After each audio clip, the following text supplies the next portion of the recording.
Ito na guys yung pinaliguan natin. Testing na natin. Tingnan natin kung puputok pa. Kasi pumuputok ito eh. Shorted. Yun o. Umiilaw na.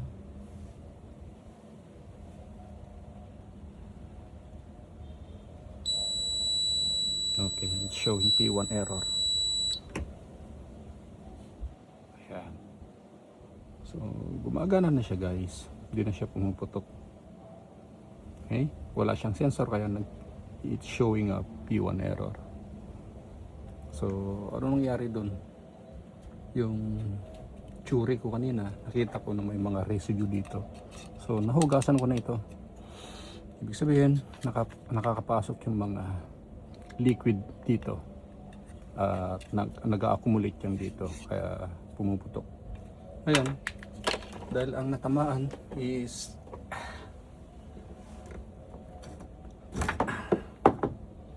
isang terminal niya. Ito para sa line 1, line 2 natin. Chinap ko na lang siya. So, ang mayaring connection yan is magiging ganyan na lang siya. O, di ba? Gagana pa. Ang worst kasi is wala tayong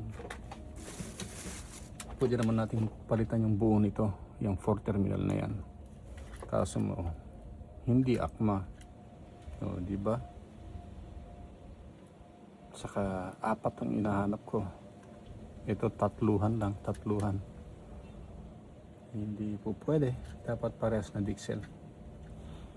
Ano naman to? EVCO. Sunog.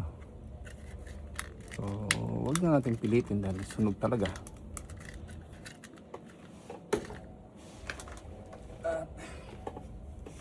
Ito naman guys.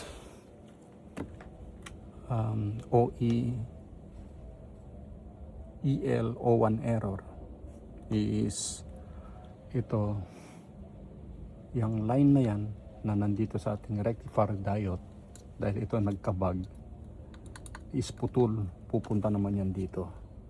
Yan, itong line na to, putol yan. So dinugtungan natin and then nung tinitignan ko yung mga ibang component pa, luckily nagpakita ito.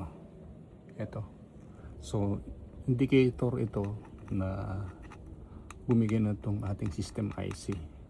Okay, bumigay na siya. So useless din yung ating jumper ring. Ito jumper ring tinatawag yan. Tines ko ito, dual diode yun nandito. MOSFET o IGBT yan, tapos rectifier diode dito yan, rectifier diode, dual diode. Ito IGBT nga. Ayan, IGBT, good itong mga to. Kaso mo, system IC na tamaan. So mag-aabang tayo ng system IC para ma-fix natin yung EL01 error nya. At ito yung ating board na ETC 1000F. Ang issue daw nito is every week is nag-ice formation. So pag ganon, either may tama na yung sensor or yung ating output relay nito is naka normally close na. Pero tinest ko kanina, hindi naman. Ang nangyari nito, may mga bug dito, may mga EEPs.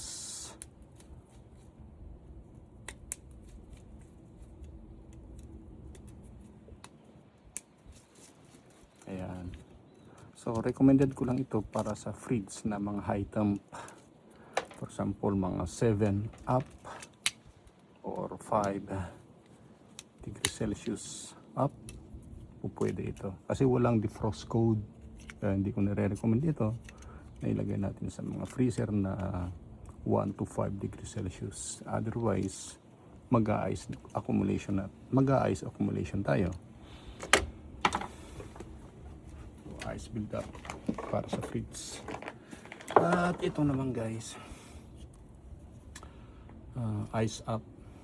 Ang issue nito, ito naman is na-adjust lang to, parang analog thermostat, pero meron itong defrost. Pag nakakita kayo ng dalawang temperature control, ibig sabihin may defrost yun. Ngayon, ang nangyari nito, pinalitan nila ito, pinalitan ng 10K, pero kung titignan nyo ito, 100K yan. Ayan o, 100K. So ito yung kanyang defrost sensor, room sensor. So hindi po pwede yun. Kahit magpalit kayo ng sensor, hindi po pwede. Yan, itest natin to ha. Tingnan nyo ang temperature sa labas. Nakabihip tayo 92. Okay. And then try natin i-read.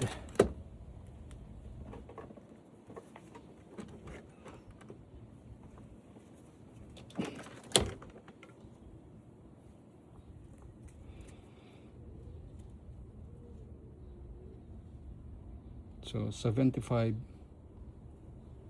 kilo ohm siya. 75 kilo ohm sa 93. So almost okay pa siya. Kayo na lang, tingnan nyo, may chart ito.